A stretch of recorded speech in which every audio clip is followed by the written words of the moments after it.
Yo, happy Father's Day, everybody. It's your host, Andrew Carroll. Welcome to the Ashe All Day podcast, a very special episode where we are going to be diving in to Father's Day. What is it to be a father?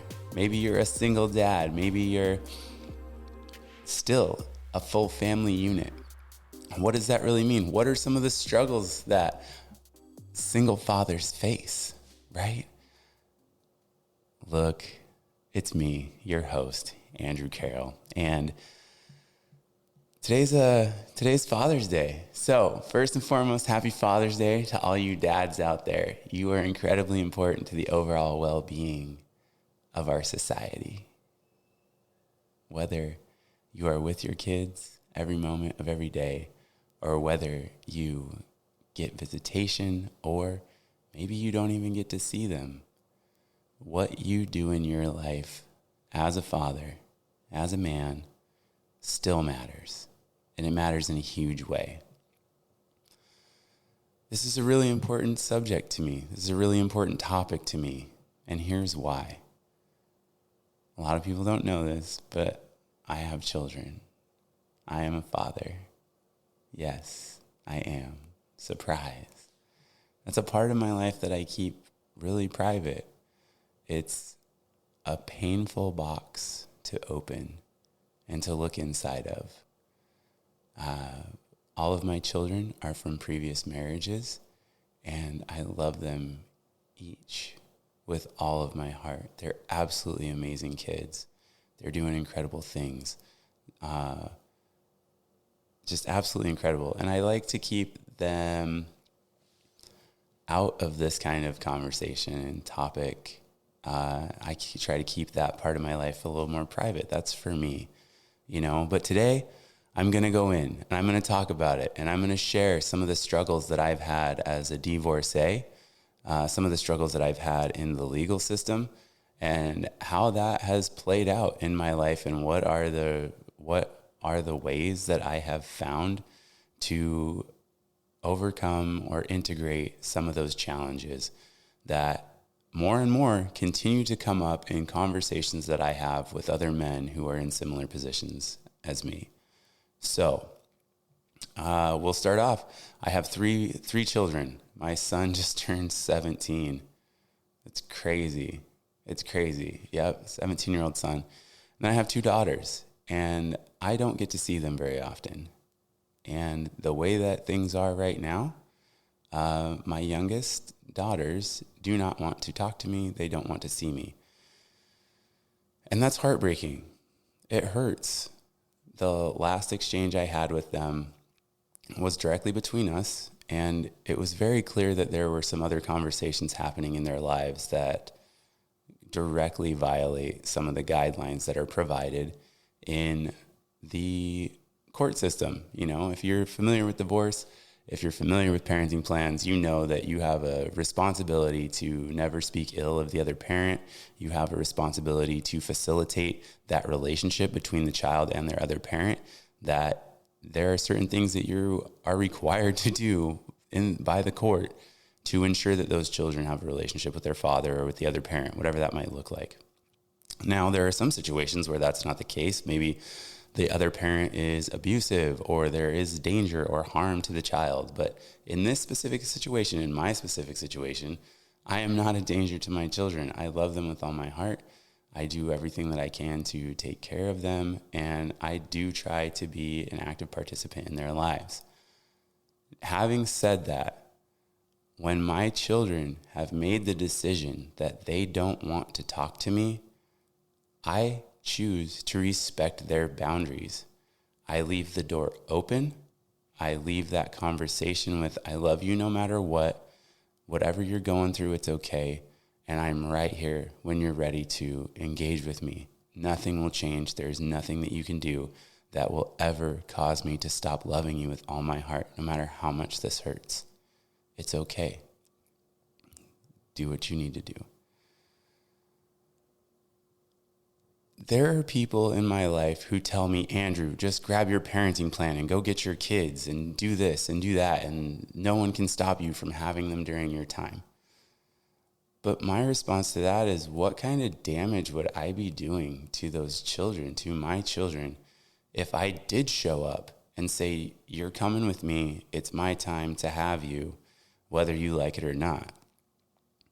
That does not seem like it's in the best interest of the children. And that is my priority. I kind of look at it this way. If I were in a relationship with somebody and they wanted to break up with me, and I continue to try to go back and I try to, to just bulldoze their boundaries to force them into my life, that's not healthy. And what does that teach them?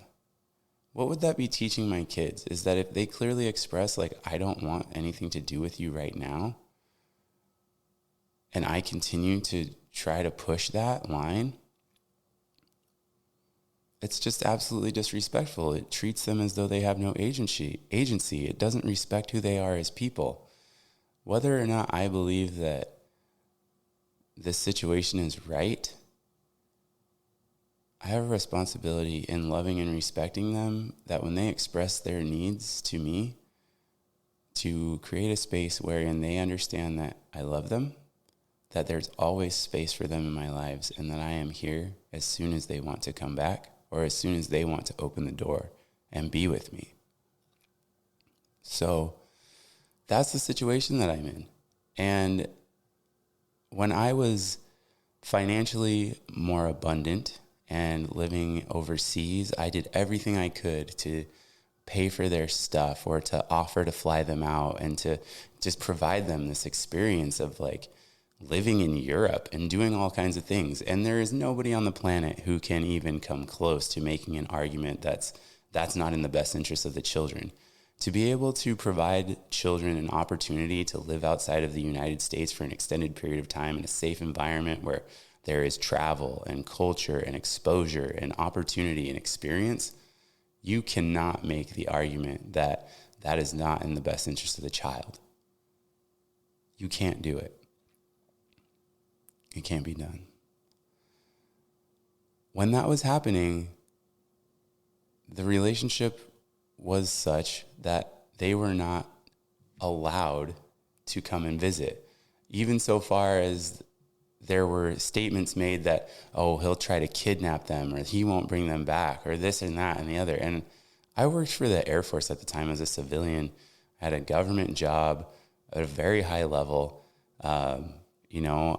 I'm hitting all these marks in life that show that I'm responsible and reliable and able to care for myself and these kids.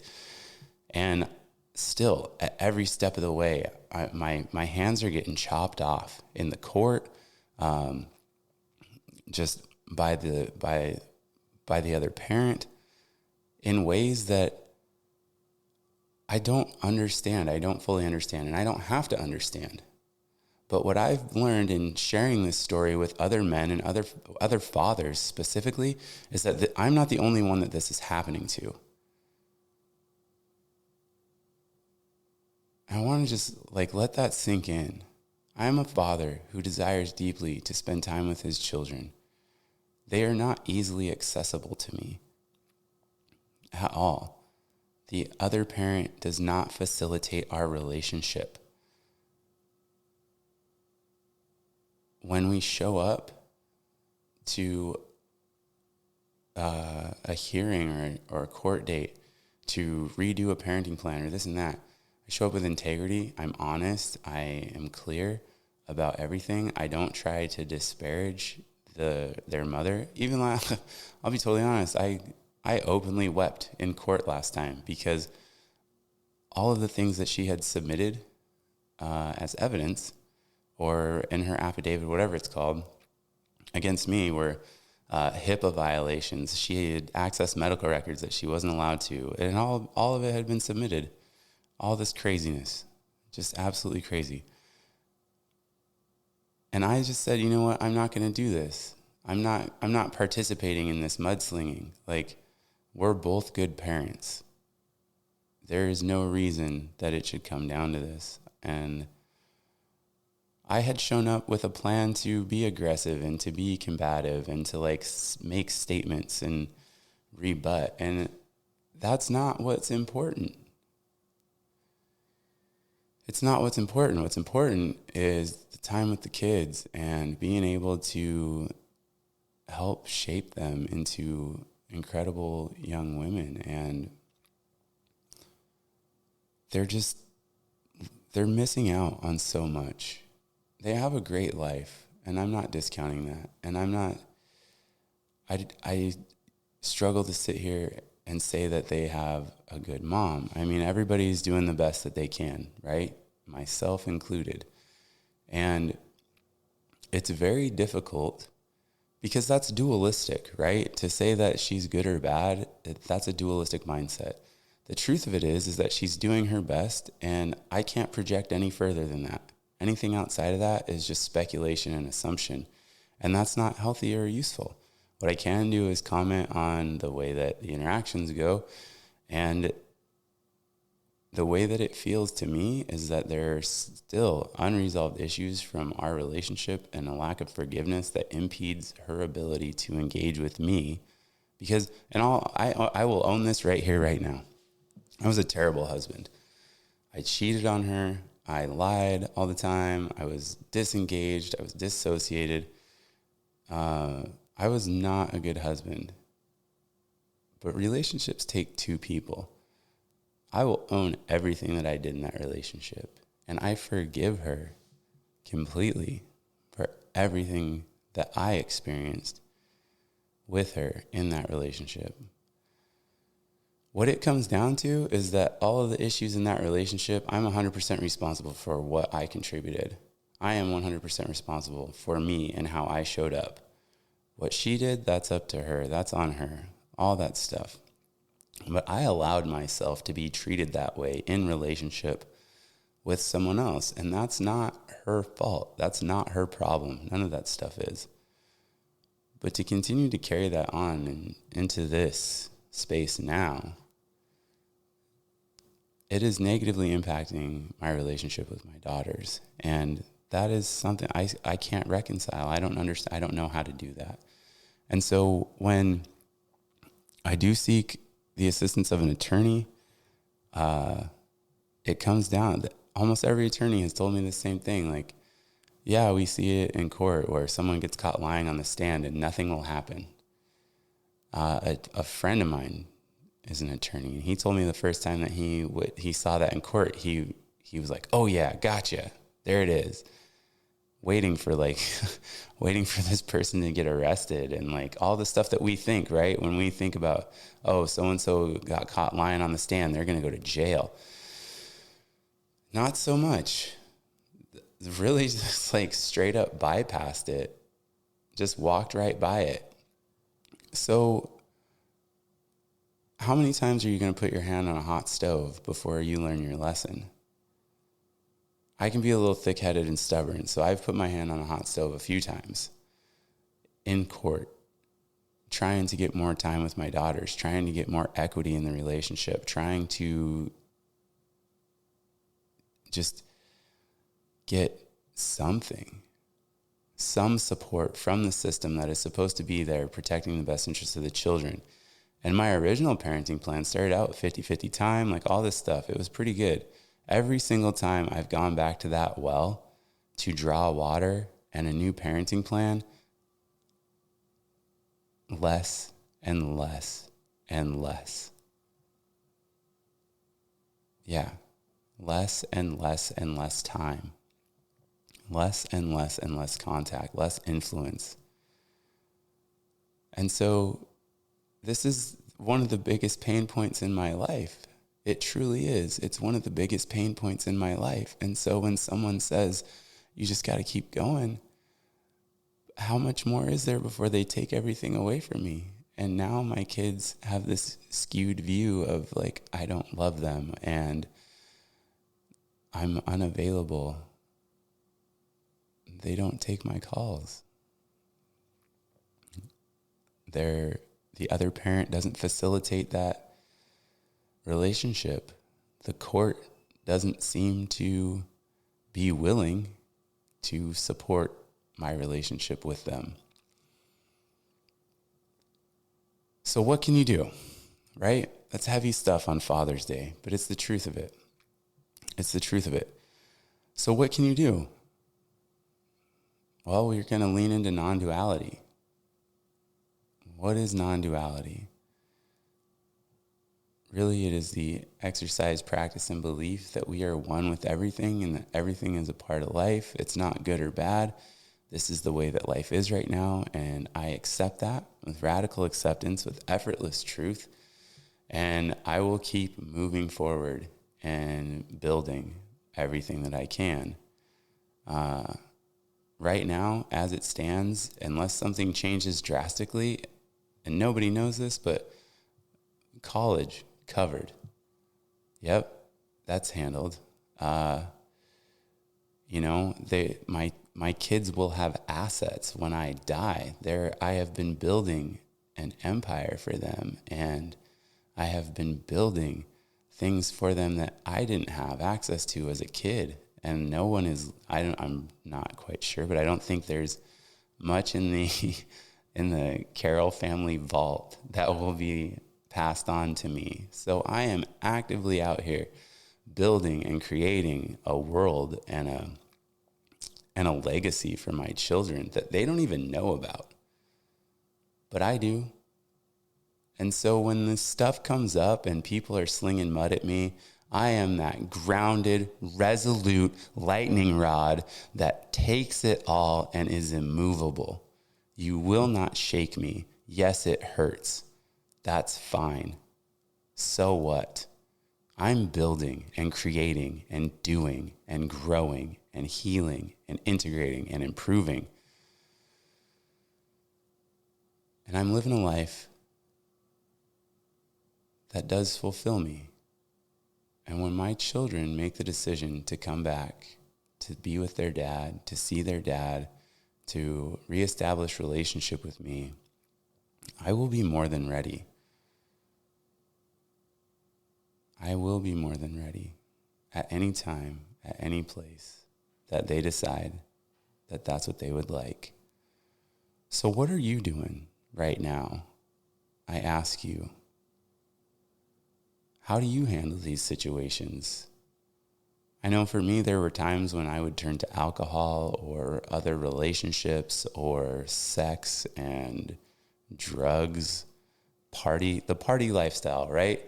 It's not even the societal definition of an alcoholic is the bar is so low. I don't even know what the statistic would be.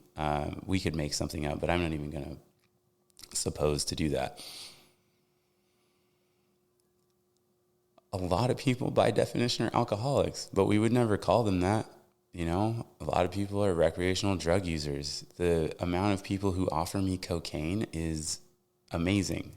I've never touched this stuff, but you walk into a bathroom totally sober out at karaoke or something and just like, hey, you want a bump? No, I'm so good right now, but I appreciate it and support your right to do that if that's what you choose.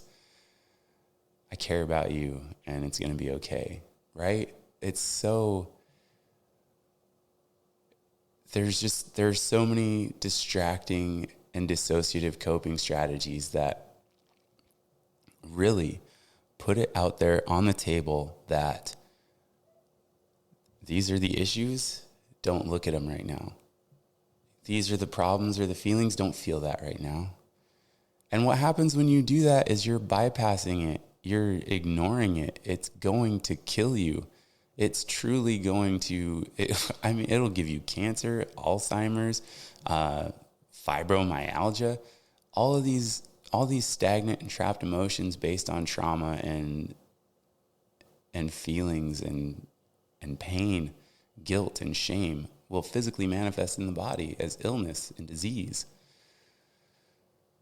And the more that you drink and the more that you dissociate and the more that you medicate and the more that you put yourself to sleep, the bigger work it is to come back to life. It is doable. We can all do it. And so here's what it looks like when you do that. it can be a process. It can be a decision. For me, I flipped a switch, and Creator came in, blessed me, took so much stuff off of my heart, and I don't want to drink. I don't want to put chemicals in my body. Just even in the last couple of weeks, I have transitioned into an almost totally plant-based diet. I had meat the other day and it was disgusting. It's so weird. I grew up on a ranch in Montana. I would feed the cows that I would eat later in the year to fatten them up. And now it's like a completely new person. A completely new soul is inhabiting my body. An entirely new spirit is inhabiting my body. And I just continue to honor that voice that was little, that came up on February 12th and said, Andrew, you're done with all this stuff. And instead of pushing that away, instead of pushing that voice away, I embraced it. And I said, come here. You're what I need right now. I need to be present, and I need to feel everything. And I need non-duality and purpose and gratitude. Let's do that. Let's do that. And so for over 125 days now, I've been totally sober and free from porn, masturbation, alcohol, tobacco, any kind of drugs, and even longer than that in some cases. The 12th of February is when I started counting days that I would not drink, because I had my last drink the night before on the 11th, and then passed out, got up the next day, and I was done. I was done with all of that. So here we are today, and the blessings and the ability and the gifts, man, I'm telling you, they start coming in as you lean into that faith and you lean into all the beautiful things that are possible for you in your life and what you're meant to do. It is a process of discovery. It is a process of trying. It is a process of play. And that, beautiful family, is the Ashe all day way. And so as you are feeling these things and they're coming up, just know that there is a different path, and there's plenty that you can do no matter what is going on, to where you can be taking care of your kids, even if the entire world seems like it's setting you up to be isolated from them. You can still create and build. You are a creator. You are a divine being. And you can make the life that you want that supports them, that absolutely supports them. Thank you so much for listening. My name is Andrew Carroll. Happy Father's Day. I love you, family.